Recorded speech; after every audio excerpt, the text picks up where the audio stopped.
Hello and welcome back to Boardroom Insights. Today I'm joined by Daniella Woolf. Daniella is a specialist in the world of ESG. Danny is going to talk us through ESG and make it a lot more simple than I could ever do. So Danny, you're very welcome. Thank you for joining me. Thank you for having me. Yeah, you're welcome. So Danny, tell me, how did you get into this world of ESG? Okay, so honestly, not entirely intentionally. So I am the CEO of a consultancy firm called Danesmead Advisory. We work with alternative investment managers. So that means mostly hedge funds, private equity funds, and the portfolio companies of those private equity funds as well. I've been doing this for the last 5.5 years. Before this, I spent 5 years at a hedge fund, a big multi-strat hedge fund. I was based in London, and they also had a big presence in the US. They were very progressive on sustainability, which is what we really now call it, but ESG at the time, which was unusual in the hedge fund world. So they were signatories of something called the PRI, the Principles for Responsible Investment, which is a sort of voluntary, membership body that allows you to report on, your kind of approach to and progress on how you approach responsible investment. Yeah. So they were a signatory of that right from for like many years before all of their peers were, and just being a part of that was it taught me a lot about how sustainability works in the investment world. We had clients who liked us to, I guess, kind of structure certain kinds of vehicles for them that would allow them to kind of meet their sustainability requirements. So we got quite involved in that. This sort of started because that finished, I suppose, in that fund closed down.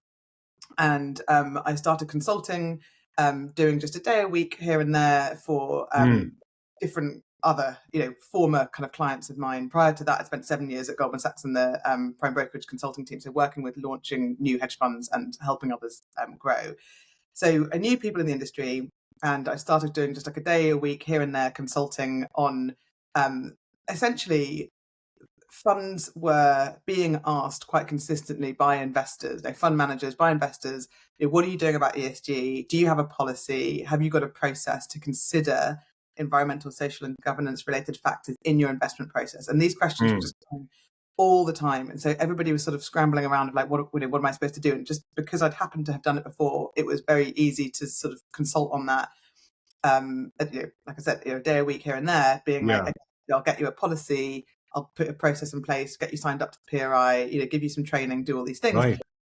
After a year of doing that in a sort of fairly informal way, it was quite clear that there was enough of it that there was a business to be made out of it. So then we sort of incorporated it as a business, and we've grown from there. So yeah, Amazing. Accidentally, it wasn't entirely accidental tourist then, right? Yeah, but Interesting. Good timing. Yeah. Yeah, and was this all around the time of COVID, Danny? Yes. Yeah, it was. In fact, this started in February 2020. So yeah, 100%, exactly that. Right, which I suspect also probably influenced the world of ESG, which we'll come back to later. But Danny, there are many people listening here will know these dreaded letters ESG and at a higher level, the overarching sustainability. But tell us, in your way, what is ESG? I think honestly, it's a hugely misunderstood and misinterpreted term and concept. And I think that's been part of its failing, unfortunately, in the last few years. I think that the way I would probably try and think about it now, and you've got to remember this is through the context of, our clients are investors, they're investment funds, they're not corporates. There are some companies in that are, like I said before, portfolio companies of our other, of other clients. But you think we're sort of thinking about this through an investment lens.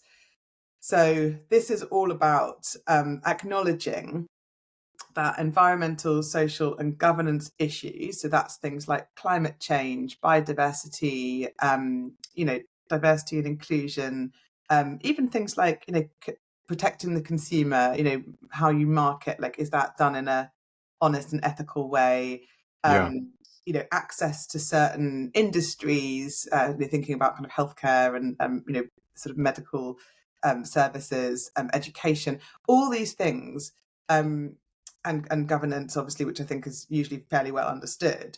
But all of these issues, I suppose the idea is that for different investment strategies and different asset classes, they may or may not be material and relevant. And so the idea is that to the extent that they are material and relevant, that they are taken into account. And when I say material and relevant, I mean material and relevant to the financial opportunity. Like, are they going to have an impact on whether that investment is going to be a good investment or not? And there are obviously a huge number of things to think about there. But what was happening was investors were sort of saying, we want you to take these factors into account to the extent that they're material and relevant in the investment process. And a lot of the time that was already going on. It just wasn't called ESG. Yeah. So, it wasn't that these were entirely new concepts. It's just that they hadn't been called anything. Sometimes they were called non-financial factors. Right. Not the kind of typical economic push and pull factors, but like the other stuff. But then there was more and more research, I guess, about how they can be proven to have an impact. So, for example, companies with more diverse boards or senior management have better profitability than companies with low diversity on boards and senior management. And there's data. Are you saying there's data to support that? There's absolutely loads of studies. McKinsey does an annual every 2 years, I'm not sure, study on this called how Why Diversity Matters or How Diversity Matters.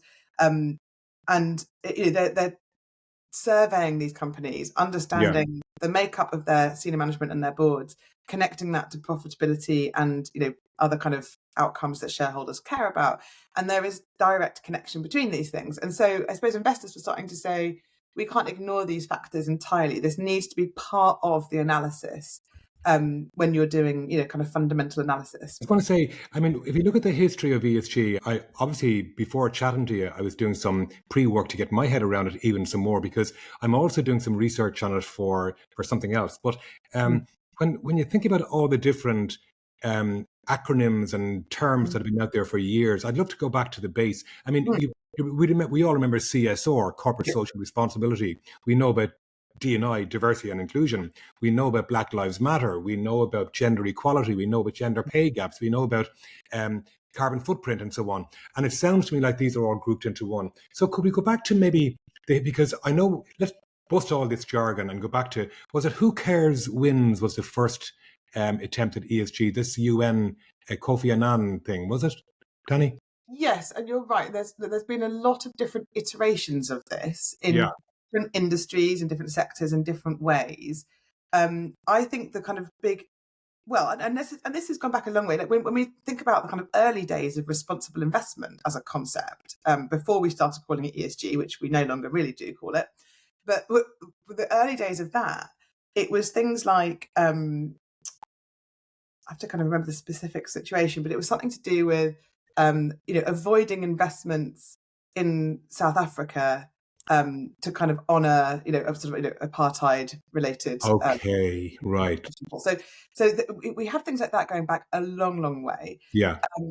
And that's existed for forever, well, not forever, but for a very, very long time. For a very long time, we've had church money directing its capital in certain ways to avoid the types of investments that church money would disapprove of. That's happened for a very long time. Well, yes, it has. Yes, so we've always had things like that going on, but this was a bit of a shift in the kind of investment world, to sort of away from just like simply I avoid this, I avoid that, which is a form of ESG, but it's not the same thing as saying, do I take these issues into account when I'm thinking about an investment? So avoiding something altogether is very different from being an active investor in a company saying, okay, I like this company, I'm worried about these issues, I might even engage with this company, or I might vote in a certain way in proxy voting, or I might get together with other shareholders to make this thing better. And that is the huge kind of uprising that's happened in the last, I guess, decade. But there's lots of different interpretations of this. There's lots of different concepts. This idea of CSR, and that was a very corporate concept. Yes. And that's been around for forever. As long as we've been talking about things like recycling, that's been around. Yeah. The idea that companies should have a social responsibility. Historically, I think the CSR thing was more about, what did you do in the community? What did you do to kind of support being good corporate citizens kind of thing, wasn't it? It wasn't necessarily about kind of protecting your business from sustainability related risks. That's a very different thing. And that's where this has got to. So I think CSR was more of a, it's doing the right thing. It's Yeah. important. It's about, philanthropic initiatives, community initiatives, all the good things that you see. I don't know, for example, Tesco doing when they have, you can put your coin in and vote for which charity you want them to, those sorts of things. Brilliant stuff. That's CSR. Yeah. That doesn't really do anything kind of directly for that business kind of resilience to sustainability issues. Quite a different concept. So it's evolved. And now a lot more is expected of corporates, a lot more is expected of organizations, not just to do the right thing by their stakeholders and communities and employees and clients, but to do the right thing from a resilience perspective. How are they thinking about climate related risks on their business? Do they have factories, for example, that are employing children and that they need to be aware of in that supply chain? Right. They have factories that are in locations that are like highly subject to major physical weather events, flooding and wildfires Right. and that kind of thing. And how does their supply chain, like how robust is their supply chain to those potential risks? Dubai, as you well know, is recent flood, not that recent now, but the flooding that Last happened, year. Yeah. massive standstill, not ready for it. Mm. No flights, nothing, a huge cost to the economy because it's not resilient to that sort of an event. And those events are Right. happening. I know I'm jumping around all over the place now. It's okay. Climate and social issues, but these are the things that I think people are saying we can't ignore these things anymore because they can have a real financial impact on a business and therefore on an investment. Okay, so you're leaning into the financial impact, but of course it also leans into the triple bottom line concept of people, profit, and planet now. Isn't that correct? That Yes. this whole focus that it is about just being ethical and doing the right thing, isn't it? Exactly right. And this is where we kind of bring in this concept that is kind of increasingly important of what we call double materiality. So this is the idea that it's important for a company to consider not just the risks to its own business and supply chain and profitability from sustainability risks, so from people and the planet, the kind of the outside in, but also, and this is the double materiality piece, is the kind of what is the kind of impact that that business and its operations are having on people and the planet. So like you kind of the ask is that it's now about looking at both directions, and that's your Right. sort of additional bottom line of like how Sure. do you quantify, how do you calculate, how do you measure the impact that a business is having outside. So is ESG, and by the way, did you say that ESG is now being overridden by sustainability? Actually, Yes. that's a higher level overarching term. Is that Yeah. correct? Yes. So this is a really so due to kind of political backlash in the US, this kind of anti-ESG movement. There are certain states where it is illegal now to kind of do things like boycott fossil fuel investments, or it's legal for Illegal, really? Wow. legal for sort of pension money to go into investments that boycott fossil fuels, those sorts of things. So this is a thing, and the kind of one of the repercussions of this is that the term ESG, the three letters ESG, and also to an extent the term DEI, diversity, equity, and inclusion, have become quite politicized and quite sort of toxic among certain kind of communities, and so people have sort of stopped using them. Now, it doesn't mean they've stopped what they're doing. Yeah. It has, people have not sort of diminished their aspirations and their initiatives and policies and processes, but they aren't calling them ESG. Oh, so, right. So instead of saying ESG factors, we usually now say sustainability factors or sustainability issues, and that's quite an sort of encompassing term. And then instead of saying ESG investing or ESG integration, we say responsible investment. Yes. We're just using different terms for it. We're literally just reframing the same thing. The word responsible I get. I can see how that is overarching, but I can't help my own brain stopping me from thinking that sustainability is about the environment and not the S and the G. But am I wrong to think that? No, I think that is where a lot of people's minds go. But it's sort of technically sustainability is about, can a business sustain itself? Like, is like, are you sustainable? Are you able to continue doing what you're doing into the future in the way that you're doing it? And so that does kind of gather all of these issues under that one umbrella. But I agree, it's not a perfect term, because I think it typically, historically, has been a little bit more aligned with environmental or eco kind of Yeah, issue. yeah. It's now rather more kind of all-encompassing term. But this is the problem with this entire topic, which is that we never had a perfect set of terminology to explain what these things meant. And regulators have tried, and different industry bodies have tried, but it's it's still confusing to people. So It is. I get it, but to me, I mean, look, who am I? Just it's a point of view, but the ESG for me encompassed everything that we've talked about that needs to be addressed. Whereas, hey, I can't stop the particular train that has left the station. If sustainability is going to be the overarching term, well, then I've just got to get with the program. But ESG, I mean, when you think about all of the different terminology used over the years, to me, it's a really good way of encompassing all of the above. But hey, it is what it is. Yeah. But now, so you're saying that there's a huge focus on investment, and that's where you spend your time helping the investors to get things right. Now, where are we at with compliance and reporting? Because this is when I was doing my research, quite separate to chatting to you, Danny, the one thing that I found from all the people that I interviewed was that ESG is just an enigma. I mean, when you ask the question about ESG, to what extent are you embracing ESG? You could almost feel people squirming in the seats and turning and twisting, because they know it's just a bolt on for many, because they know, oh, there's this thing is that I have to be mindful of. It's interesting, Danny, when in my work as a facilitator, I help organizations to develop strategy. And I do that in a way that is facilitative. In my company, Cara, we don't write the strategy for our clients. We facilitate and draw it out of them. And we do that by inviting them to think using our checklists of different things to consider. Yeah. And over the last couple of years, because I'm on this personal journey myself of being more socially conscious and so on, I always ask about ESG. So I put it on their agenda. And I'm talking about even in the Middle East, where I work with oil and gas companies. And I'm really proud that I'm getting them to consider ESG. But here's the thing. I get them, as part of my checklist, I include ESG. And they say, oh, yeah. And you can see the squirming. And then they put down a line item about what they need to do with ESG. And it's usually explore ESG or something. Yeah. And I'm stuck as well. As a facilitator, I don't have anything else to offer them at the moment beyond just asking the question. And even in UK companies, by the way, where we've worked with them and Irish companies on helping them develop strategy, we do the same thing, say, guys, what about ESG? And they say, oh yeah. And it gets written down as a line item. But honestly, I don't know where it goes, and I don't believe it goes anywhere really.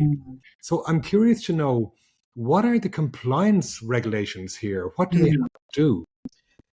Such a good question, because it is complicated. So, and I also want to answer your other kind of question topic as well about, what do they actually do? And then how do they comply? Because I think these are possibly two different things. Well, take a second first, because that's more like, what should they be doing? And then we talk about reporting. So, okay. And I'm thinking about this again through the lens of not actually really the investment fund clients that we work with, but actually the portfolio companies, so the corporates. Because that's probably more applicable to this kind of like wider conversation of like, what should companies be doing? So the first thing is, it depends on the sector. It depends on the type of company and the type of issues that they are subject to. And some of them find this very easy to know what to do, because when they go and try and win business themselves as a company, they are subject to procurement processes and RFP processes that are very explicit about what's expected of them as a service provider or a product provider, if they are to win those mandates. So let's just take an example of pharmaceuticals. So pharmaceutical companies are very, very into this stuff. So if you want to work with like AstraZeneca or other big pharma names, you need to be prepared that in the RFP process for whatever service you're providing to them or whatever product you're providing to them, they will expect you to have something called an EcoVadis score, which is a kind of I guess assessment of the things that you're doing and a score output. They'll expect you to have things like a net zero policy, maybe even an SBTI, a science-based target, which is a kind of a validated net zero process. They'll expect you to have various different policies and procedures. There's like 5 different things that they have in place. My gosh, Johnny, I have to say to you, I just remember back to the old days when all they had to do was comply with ISO 4001 or something. But now, my gosh. So this is huge. And actually on that point, and sorry to kind of go too deep too quickly on that, but It's okay. in order to get the best EcoVadis score, you have to go and do those sorts of assurance processes. Right. And so you don't necessarily need the best one, but you do need to constantly show improvement on these things. And that's often where people struggle. It's like, that's a big investment of time and resource. So the company's in an industry where its clients are expecting this kind of thing. It's quite clear what you've got to do. There is you can't even play if you're not in doing a certain sort of list of things. If you are not in one of those industries where you're being expected to fulfill certain requirements, it's a bit of a blank canvas. And I think what often happens is companies go after the kind of easy wins, that the low-hanging fruit, which is completely fair, and that's where I would start as well, because why not? The things that don't cost a lot of money or time to put in place, you might as well start there. But they don't always end up being the most relevant or helpful or material, and therefore also lack, I guess, genuineness in what you're doing, because it feels like you've just picked from a list of stuff that's like, oh, we recycle and we do this and we use DocuSign instead of printing out documents. And yes, these things are great, but like, is that really where your biggest impact is? Like, great if you're saving all that paper, but is your biggest impact actually in all the private jets that you're taking to your senior executives? Right. Like, you got to kind of look at where the impact is and the impact that you are having as a business. So I think the way that we go about this is to look at, what is that business doing? Where are the risks? What are the frameworks that are most useful for them to think about or align with? Because there are a lot of different frameworks that you can use for this stuff now. What are their clients asking? What are their peers doing? A full kind of analysis, I guess. What are the most material and relevant issues? And then within that, okay, then what do you do? Okay, so I don't know, let's say you decided that one of those things is to make a net zero commitment, but what is that? What does that mean? And how do you actually go about doing it? And then we do a lot of that sort of hand holding. So I suppose what I'm saying, it depends on the company, it depends on the type of business, the type of sector. Sometimes it's very obvious, sometimes it does involve a bit more of a deep dive. I think that every single company could be doing things on climate, even if you don't think it's relevant to you. And we've had a lot of examples of companies being like, oh, well, we're just a financial services company, or we're just an IT company. We don't produce goods. We don't, we don't have a big carbon footprint because, but you know what? The IT company's got a huge carbon footprint because of the data centers and the cost of running them and cooling them. Energy. Yeah. And all of these things, like they all exist. And even, we've had lots of cases of like, and this kind of comes more on the investment side of, clients saying, oh, well, we invest in renewable energy as one of our, kind of investment pillars, and therefore that's good anyway, isn't it? And actually, well, the answer is, well, yes, it is by its nature probably a good investment from a, kind of climate change perspective. But have you actually done any analysis on those investments about, for example, where are they located? Where are these wind farms or solar farms located? Have they displaced indigenous peoples in order to get that land? How have they gone about that? Have they gone through the proper process that, there are many cases of renewable energy, which let's say is all very good on paper, that actually, haven't necessarily gone about a particular part of their business in the right way. So it's not simply on the face of it. So we really look into that. Does that answer that part sufficiently? Well, I guess it's industry specific. I get that, and you've given a great rendition of things that, for example, the pharma and other industries. But I want to get back to the thing about the compliance and the reporting. What is compulsory and what is not compulsory? Yeah. Okay. So again, this will depend by jurisdiction, and certain industries will also have specific things that they need to report on. So industries that, for example, produce certain waste will have to report on those sorts of things as well. So there are very niche things that most industries who are in them will already know about, because that's just always been there. Let's break this down into what the financial world needs to do, and then what kind of a typical... So sector specific is what you're going to suggest here, is it? Well, what I'm saying is that investment funds have a particular set of reporting and compliance obligations that are quite separate from what corporates might do. because that's seen in slightly different ways, and I suppose the risks are different as well. So let's just for a second focus on the kind of the investment fund world, the investment management world, the fund management world. You can't just say to your investors, my product is sustainable, my product is ESG, my product is whatever, You got to whatever. prove it. Can't just say that. It's like you can't say this carrot is organic unless it meets certain, I don't know what you'd have to meet, but certain kind of requirements. Gotcha, yeah. You can't say it's fair trade without it being fair trade, right? So you can't, it's the same thing in the investment world. So you can't kind of promote a financial product, or you can't sell units in a fund and say this is sustainable or this is ESG without meeting certain criteria. And the complication is that the way that the regulators have gone about this is different in different jurisdictions. And some of them have a kind of territorial kind of reach, and some of them are unique to the UK. So let's just start with the EU. No, we're going to start with the EU because this is where it started. So the EU, about 4.5 years ago, released their SFDR, the Sustainable Finance Disclosure Regulation. And it was the first of its kind. And I'm a massive defender of it, even though it's broadly been complained about a huge amount, because it was trying to do something, I think, very, very good, but it didn't quite get it right. But it's the first mover. And so it was never going to be perfect. So they had a goal of two different goals. One is to provide clarity for investors about what these funds were doing and to the extent to which they were integrating sustainability risks into their investment processes. Good goal, sort of achieved it a bit. The other goal was to redirect capital towards more sustainable investments. And I don't think that has ended up happening. So that part I don't think has happened particularly well. But the first part was an interesting one.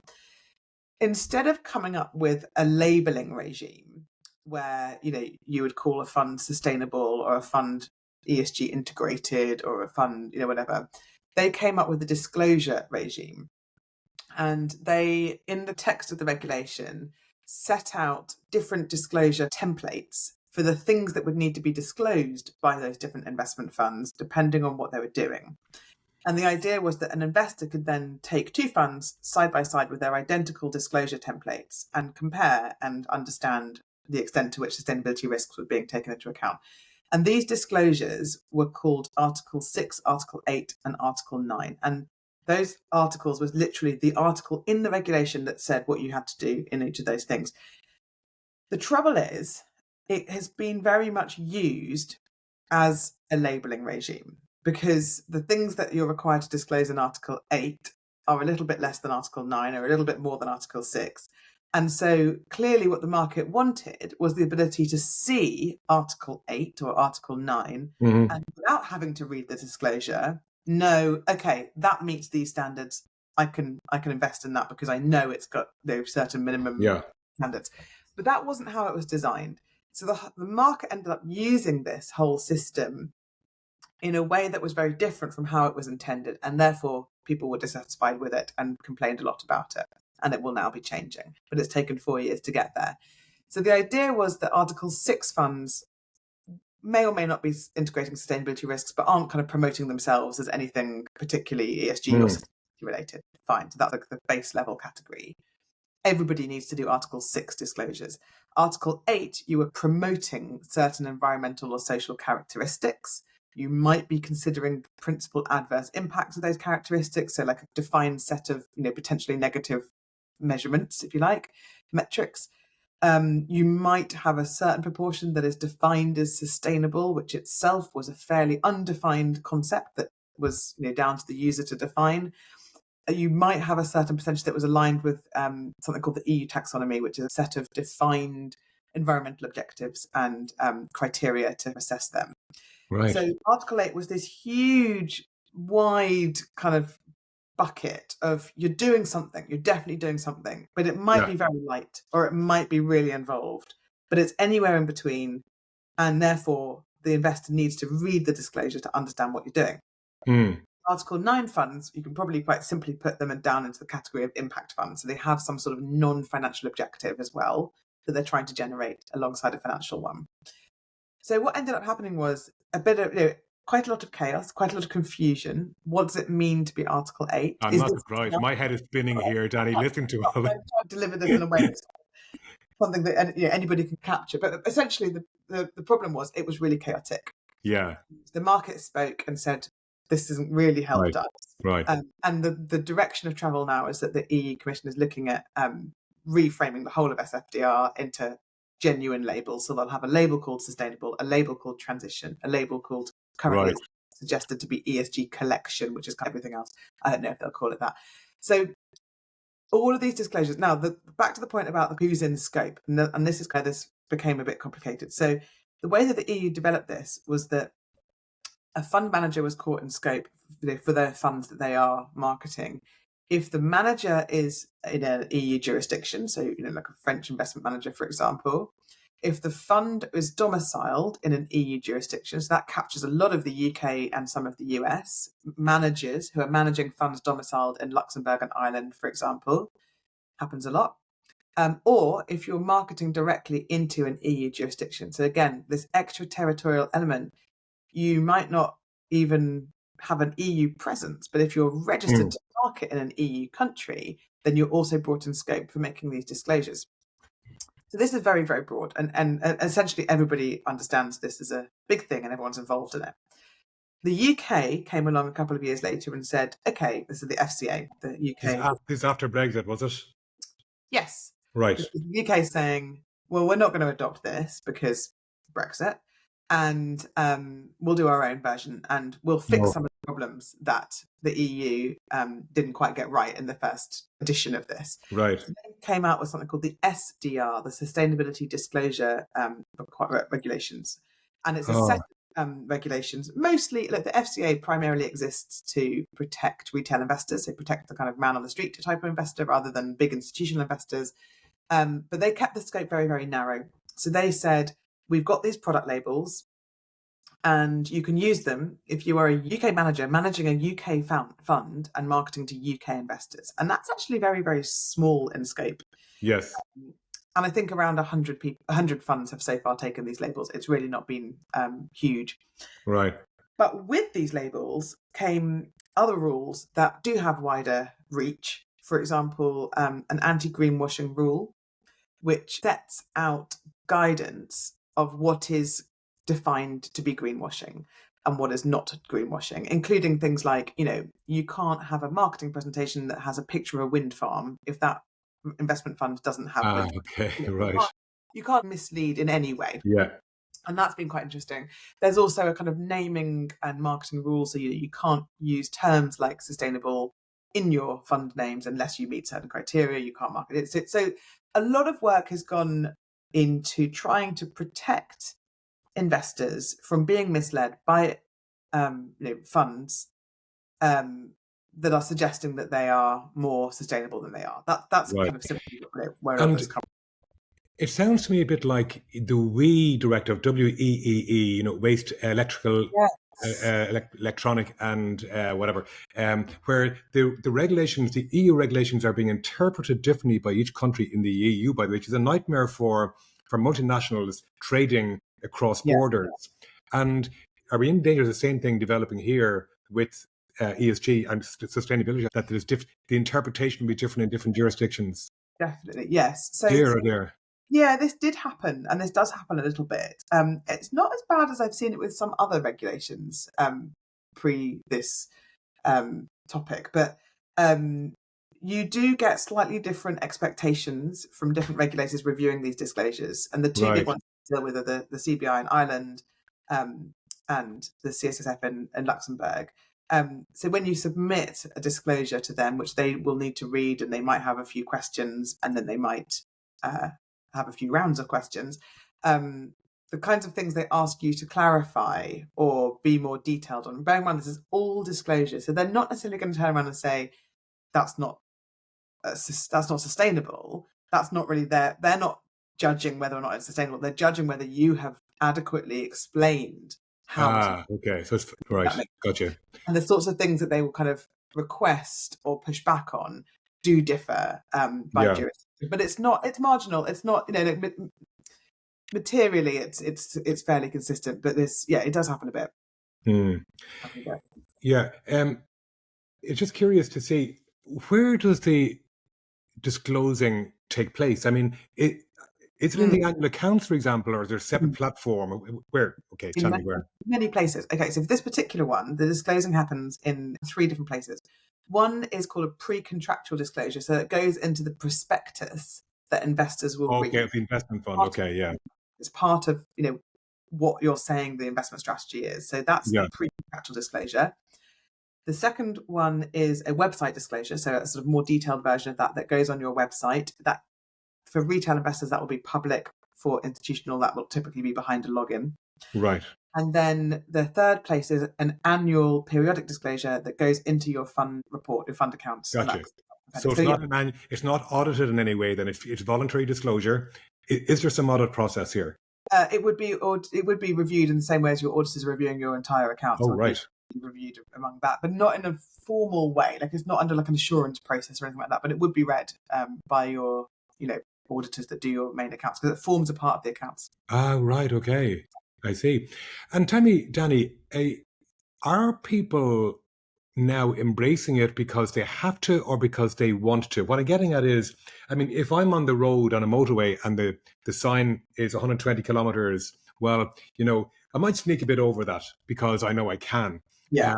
Whereas if I was to be absolutely responsible, I would know it's not just because it's a speed limit. The right thing to do is to drive more carefully. So I'm wondering, are organizations doing this because they have to, because there are consequences, or are they doing it because they truly, in their core, believe that this is the right thing to do? What do you think? I think that, again, you've got to remember who we work with and their incentives. Yeah. I think that my observation is that there are some who are doing this because it's the right thing to do, but most do it because it's a commercially sensible decision to make. Right. So, for example, having these disclosures in place, opting into the Article 8 disclosures or Article 9 disclosures, unlocks capital that you can't get if you don't have those disclosures. So there will be certain jurisdictions, especially in Europe, will say we can't invest in funds without an Article 8 disclosure. And if you're closing off that potential capital, you're limiting how big you can grow. So there is that. I think that is the biggest kind of driver, really. It's investor pressure. And it could be existing investors saying, we now need this, or it could be trying to access new pools of capital that they haven't already got. But it is very, very investor driven. Now, not all investors will say we need Article 8. We definitely have examples where they don't look at the labels. They just make their own assessments of what's, is this sufficient for what we need? I'd say pension money is very, very focused on this stuff. Endowments, foundations, very, very focused on it. Just a lot of the large institutions are very, very focused on it. We've seen lots of examples of capital being, pulled from asset managers that are not focused on it and redirected towards those that are, and a few high-profile cases in the last few months, especially. So, if you can get enough investors who don't care about it, then you can ignore it altogether. You absolutely could choose that path, and some people do, and that's fine. But most who are trying to raise capital from many different jurisdictions have realised that this is kind of like a gatekeeping. Yeah. And I realize, and I don't want to put you in a situation because you specialize in investors and PEs and so on. And what I'm curious about is the corporate world, to what extent that they're embracing this. And because, by the way, I see nothing wrong with there being rules around the thing to create new habits. And then that might then reverse back into people believing that it's the right thing to do. Starting with, look, there's a speed limit. Do it, and then that hopefully will teach new behaviors. So whichever way. But I'm curious to know, though, to what extent is ESG, as you understand it, being embraced? Sorry, I should say sustainability. Forgive me. To what extent is it being embraced by the corporate world, do you think, Tanya? Yeah, so it is massively, and it's kind of the same levers in that the corporate world, especially publicly listed companies, are responding to shareholders who are asking for this stuff. Right. So you'd expect that. Yeah. You absolutely expect it. And you see it everywhere. And again, there's the kind of voluntary side and there's the regulatory side. So, in the UK, companies above a certain size have to make a modern slavery statement. So, a public statement about how they look at protecting the the risks of modern slavery in their supply chains. You have to make a something called an ESOS, which is a kind of kind of emissions calculation and kind of climate statement, again above a certain size. So there are a number of specific things. In large corporates also have to make a TCFD disclosure, the Task Force on kind of climate-related financial disclosures, Task Force on climate-related financial disclosures. Sorry, and so these are for large companies a requirement. For smaller companies, for private companies, I would say much less so.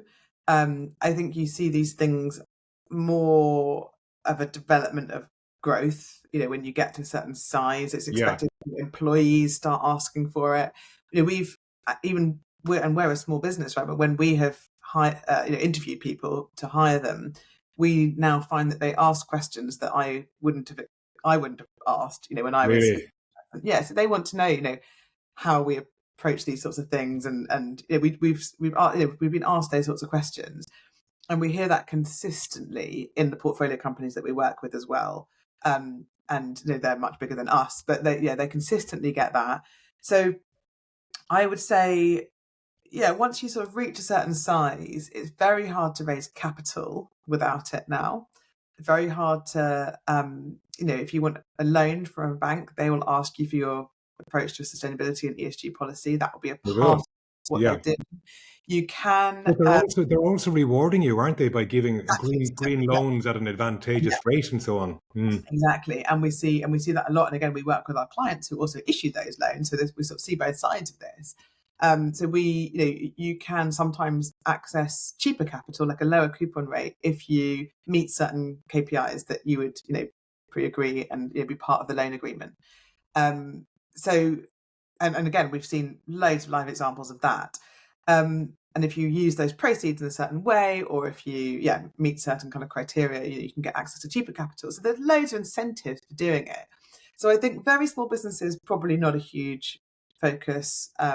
As you grow, and like I said before, in those examples of like pharma, kind of expectations. If you want to contract with the NHS, you have to have a net zero policy. There's loads of things in place that kind of trigger when you have to do it. And then raising capital is a very, very big one. And on for private companies, a lot of our private equity clients, like dealing with their portfolio companies, they will work with them and support them to improve these things, because they see that as part of the value creation journey. It is one of the many levers that they're going to be pulling in the course of their ownership to get a better multiple and a better price on exit. So it's coming from many different angles. But I wonder, how do we get these, even the smaller ones that are in the early stages? I mean, like I said, people know the letters ESG, but then that's where it stops for many. I wonder, how do we get them? I mean, you could consider, like, there's blue flashing lights to make you slow down on the motorway. If you go too fast, the blue flashing lights will come and find you. But the other side is that, look, the right thing to do is to drive just under the limit. Now, so it's belt and braces approach there. I get it. The TV ads here telling us, if you speed, you'll kill somebody. So there's that very strong message, push and pull. Now, is there something that could be done for smaller companies, do you think, to get them to really want to embrace this ESG agenda, rather than just putting up the speed sign saying, if you don't, you're going to be caught? I think that it's a good question. Or will it just take time, Danny? Do you think that it just? But I also think that, like, I don't think that it's coming back to this kind of whole point about doing things that are most relevant and material to your business and the sustainability of your business and the impact that you have outside of your business. And I think that some of those issues only start to happen as you grow bigger. And so I just think it's like, I'm not. I mean, look, there are definitely many small companies who do loads of it, and can give you heaps of examples of small businesses that are B Corps and who kind of taken that step. But I do think that the impact that they're having at that stage just isn't as big, and so the need to kind of massively invest in this stuff on day one just isn't as much there. I don't think it's being done badly. I just think it just doesn't become such a big priority until you kind of get bigger. And then once you become a listed company, the I expectations get are, it. Yeah. it's just a It's natural. interesting. It's interesting you mentioned that some job candidates are actually asking the question, which is very true of there's lots of research now about the Gen Zs and their whole missionary approach to life in terms of, they only want to work for an organization that has a true purpose in life and values and so on. And now if they're asking questions, I mean, if it's true, and I can only assume it is true, if they're asking questions at the recruitment stage, well, good for them. You know something? The future of the world is in good hands. If that's the case, it's delightful to hear that. Yeah. I'm just wondering though, as a consultant, Danny, I'm in and out of boardrooms and offices all over the world at different times, and what I'm really seeing is some levels of cynicism as well around. I see the annual reports and the websites about their sustainability credentials and so on. And yet when you're in the boardroom or in an office with somebody, you see single-use plastic bottles being used or lots of paper. Now, I respect the fact that there are some things that take time. They can't change all the fluorescent tubes over to LV lights in one go. I get that. That's CapEx that takes time to rotate and so on. But there are some obvious wins that somebody in there is just not joining the dots between what is on the front line in terms of the website declarations and other reporting declarations. And yet here we are, for example, using single-use plastic, or in our supply chain, not truly tracking the supply chain to see is there child labor involved somewhere or other terrible things. So that mismatch, it's real, Danny, don't you think? Yeah. It is definitely a thing. And I think there is a gap, and I think investor relations teams of corporates are always going to be reporting the shiniest information. Yeah, and good for them. I get why, and reasons for it. Totally. And we see this all the time, and we spend a lot of time kind of softening language where we feel you can't say things like sustainability. Yeah, so I believe there is a mismatch. Regularly you see mismatch between the best of intentions and what's declared on documentation and websites. It's not backed up by what you see. And I'm being very simplistic with my example of the single-use plastic, but it's very real, Danny. Yeah, no, I completely agree. Yes, I agree that there is a mismatch. I think that investor relations teams are often geared towards sort of sharing the best information and sort of selling the company, and that's their job. And it doesn't always reflect sort of exactly what's going on inside.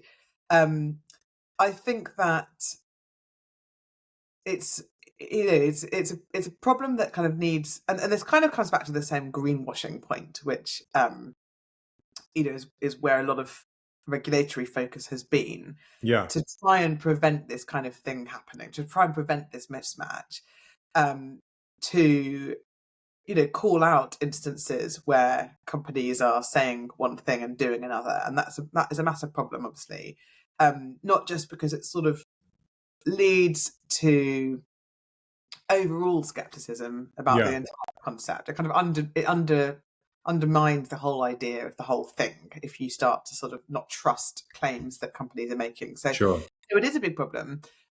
We see the plastic bottle incident all the time as well. We go into our clients' offices and we sort of point them out when we see them, because we say your policy is not to have single-use plastics, but most of them are very good about that kind of thing now. I think in big companies as well, it's more difficult to implement. And one of the big kind of challenges that we see corporates face is they know what they're supposed to do, but they don't necessarily know how to implement it, and they don't necessarily know how to do it in a kind of systematic way, a structured way, so that it is consistently done across every office or every factory or whatever they might have. That's quite hard, and it takes a lot of effort, and I think that's fairly under-resourced. I suspect, Danny, that's an opportunity where there's stuff at the heavy end, I'll call it, which is all around that heavyweight compliance that you've described throughout this chat. But then why not let that encourage that organization to form perhaps a steering group from the ground up? Because the mismatch is not just the plastic bottle still being used, but it's also people on the front line in the organization who have an awareness of these kind of things going on. I mean, again, I'm going to talk with the example of the single-use bottle because that's an obvious one. But beyond that, there are many other things like under the D&I agenda. Some of the stuff around the S part of ESG, the social, includes internal people, external people.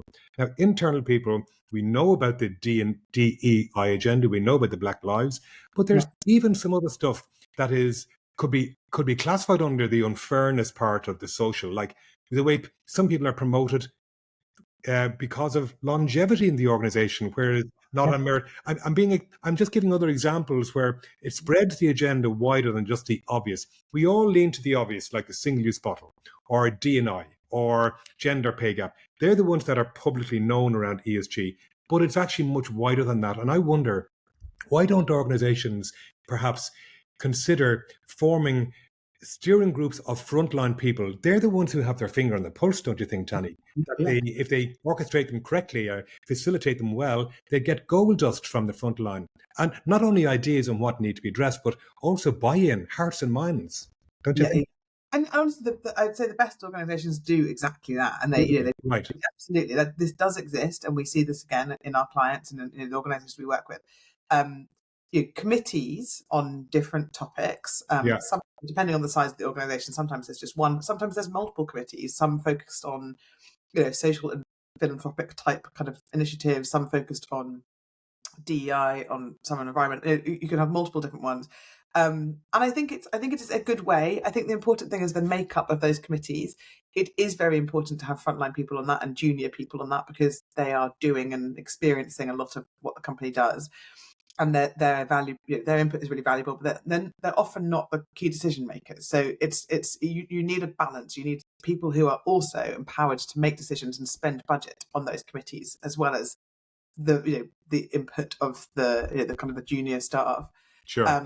It's got to be done well. It's got to be done sincerely. Also, if you put these committees together and they don't kind of get any bandwidth to do anything, then it sort of quickly loses value. There's thought has to be put into how you invest in that process. In the same way, again on the social topic, one of the big things that we work on is like employee engagement stuff, and asking staff what they think about things and how things could be better, and that's done in very different ways. But it's also done with a couple of really big warning flags, which is, and most organisations do this now, so it's not new. But the warning flags are you might not hear what you want to hear. Yeah. And so you've got to be prepared that you might not hear, "We all love working for you," as senior management, and you also have to be prepared to act sincerely on the feedback that you get, because by asking these surveys, asking employees what they think and for their feedback, and then doing nothing with that is probably more damaging. Indeed. Not even asking it in the first place. So they come with these warning labels, but they're hugely valuable things to do. And I think that in the last years, they've become quite commonplace, and they've been done well, and they're refined. They've been done better.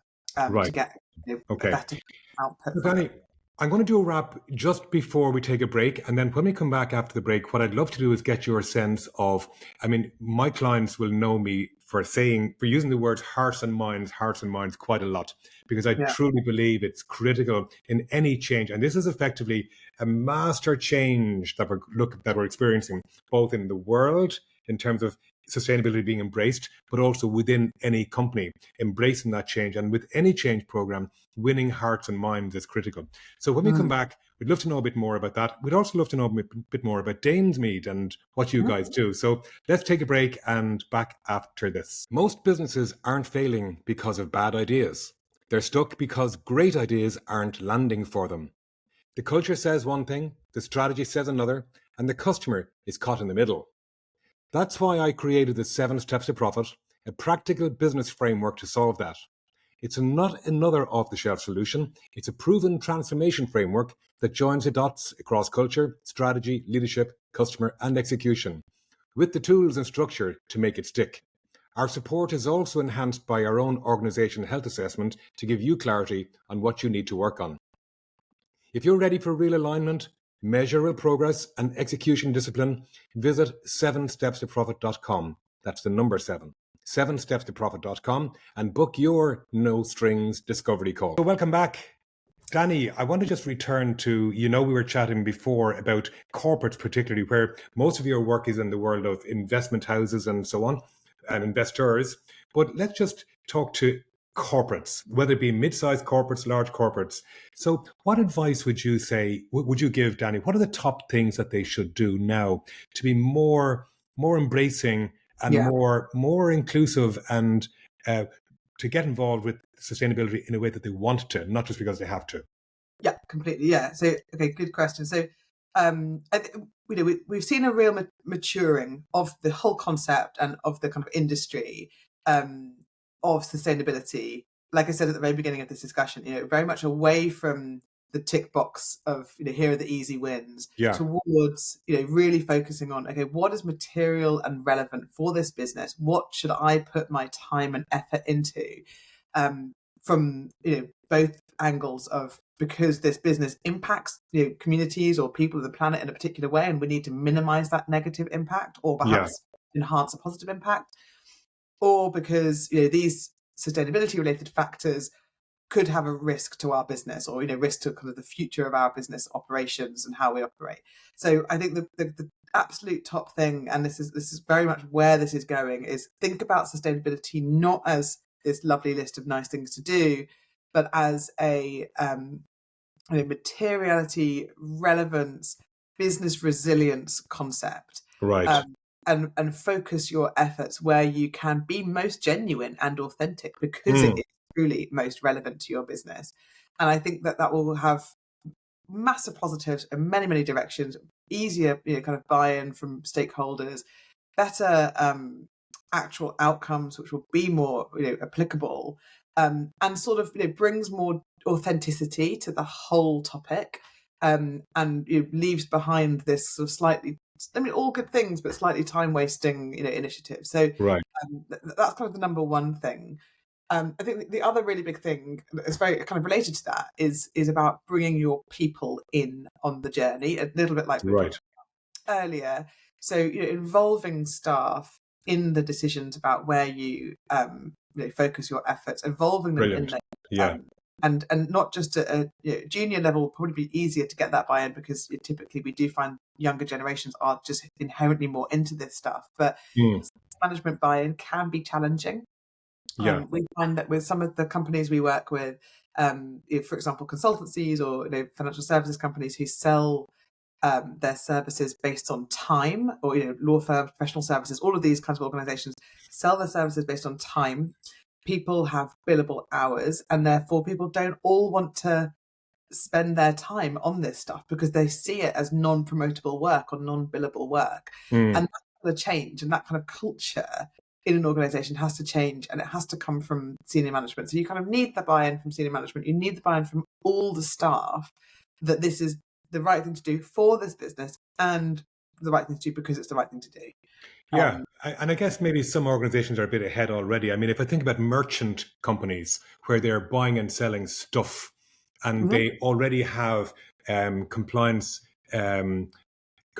rules around, for example, recycling. So they're already used to this stuff. And I mean, okay, so it started off as a compliance thing, but I'm even talking to my clients, I can see the difference now that they're doing it because, not just because they have to, but actually because they believe it's the right thing to do. I'm saying there's still a long way to go.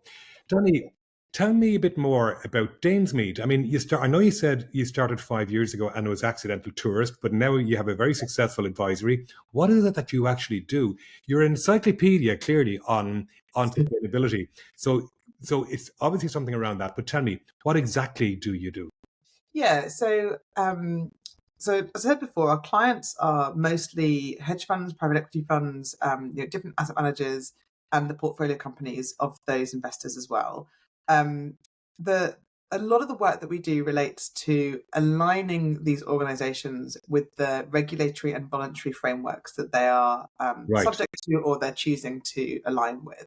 And there's many that I haven't mentioned on this call today. We could have hours on these various different frameworks. They've all got 3 or 4 letter acronyms. You don't need to know about all of them, but there are many. So a lot of it starts off with aligning them with whatever it is that they are subject to or want to be part of. helping them with putting in place the policies and processes in order to kind of demonstrate that alignment and the reporting of it as well. So we're not a data provider or a software provider. A lot of the reporting we do So is it's advisory. It's advisory. It's written reports. It's kind of getting the story out of them and turning it into something that can fulfill the requirements, or putting in place the processes and sort of policies and teams that they need to kind of fulfill their sustainability ambitions. So that's the kind of first piece. We do a lot of policy writing and a lot of process writing and kind of operational processes on sustainability.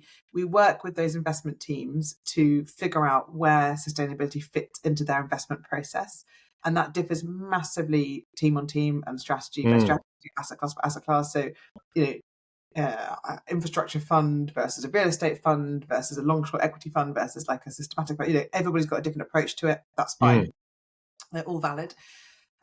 We do a lot of training, and we do. And so once we've kind of put a new process in place or a new policy in place, we then train those companies on what it is you have to do and how do you do it, and who do you do if it doesn't work, and that sort of thing.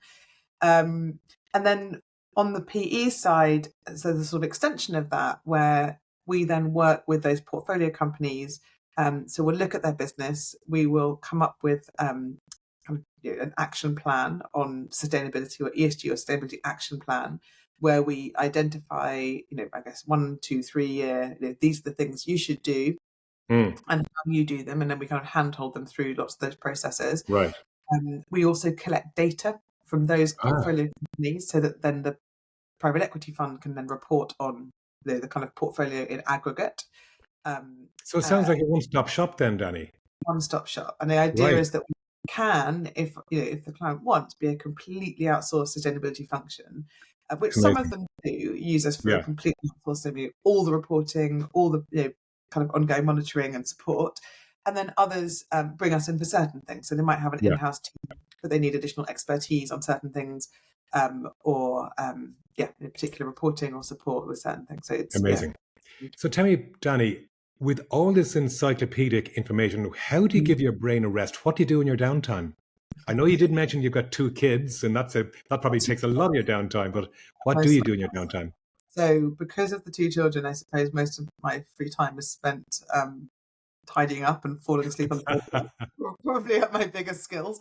It's like this is a really big part of my life, I guess. And that that owning and running a business is more than a full-time job, as you can probably attest to. And so there's them. I have given up probably most of my hobbies for all of these reasons. I think I see Danesmead as kind of like our middle child, which started 1 year after my son was born. So they're very much part of it. Before that, I did play a lot of music, and you played music and ran marathons and things like that. No way anymore. So gosh, one day. Do you say you played music? Yeah, I played the double bass in an orchestra in London until I had kids. Wow. But one day I'll return to these things. But Amazing. If you had a magic wand, Danny, one last question. If you had a magic wand to change anything going back over, I mean, whether it be your career, or whether it be particularly in Danesmead or in the world of sustainability, what's the one thing you would change? Oh, that's so hard to answer that, because I'm a massive believer of the, what is it? One door closes, another one opens. Very good. Right. I, as I said before, like this was never a plan. I never intended to start this. The hedge fund that I worked at closed down, and while I was on maternity leave, actually, it forced me to make a different decision. There you go. Yeah. And this wasn't even the plan to do this. I'm phenomenally grateful that people in my life encouraged it. Including my dad, who I think was quite like, they talked me into it when I was talking myself out of it, being like, oh, it's just a phase. Everybody will be done in 2 years, and then it'll be gone. And wow. So I'm very grateful for all those sorts of things, but that's not a magic wand. I don't know. Actually, I'm not surprised about your dad, because I know your dad really well, Derek Woolf, and he's a great character and another encyclopedic brain. But Look, let's leave it there, Danny. That's just been fantastic. Now, tell me, where will people find you? Well, we have a very, very strong LinkedIn presence. Right. Danesmead Advisory on LinkedIn. You can follow us. We have a newsletter which you can sign up to on our website, which is danesmeadadvisory.com. Danesmead. Is there an E at the end of Mead, or just is it? No, there's no. It's Danesmead. DANESMEAD advisory.com. .com. Super. Google search, we usually come up at the top. So we have a newsletter. It's it's once a month. It's very focused on 5 big stories that have happened in the month that relate to sustainability and corporates and financial services. And we're at a lot of conferences, and we're around and about all the time. We're in London. Super. Great. Oh, you're in London. And by the way, do you work across borders? Yes. So we have about 75 clients, half of which are in the US, and then right. Okay. Probably should have mentioned that. Half of them are in the UK and a few in Europe. Yeah. Right. Okay. Do you ever come to Ireland? I've been once in March. Come on. You got to find another few clients here. There's bound to be a few, I'm sure. Now with the Ireland being a centre of financial services activity. A lot of our clients have funds domiciled in Ireland, so we deal with the CEOs a lot. But actually, they don't usually have a presence there, so we don't usually have to physically do that. Great. Danny, thank you so much. That's been fantastic. A really excellent coverage of the whole topic, and it's quite amazing. Look, I think what you've done is you've helped people to understand it better, to understand the concept, but also that this is not going away, Danny. This is here to stay is the message I'm getting from this. And it doesn't have to be complicated, but it's very much around hearts and minds, I think, isn't that what you're saying? And to me, I mean, I often talk about my 7 steps to profit, and step 2 is culture. And North Star actually also ties in, because we have an organization health assessment, Danny, that we do with clients, and it actually measures them on their ESG credentials. I appreciate it's not a PRI measure, it's not one of the big ones, but it does give them an ESG measure, and it helps them to recognize where their belief in doing the right thing for the triple P bottom line, people, profit, and the planet. But more than anything, when I hear you, to me, there's a huge element of hearts and minds here, which is culture. It's absolutely culture more than anything. Danny, thank you. Thank you. Have a great day.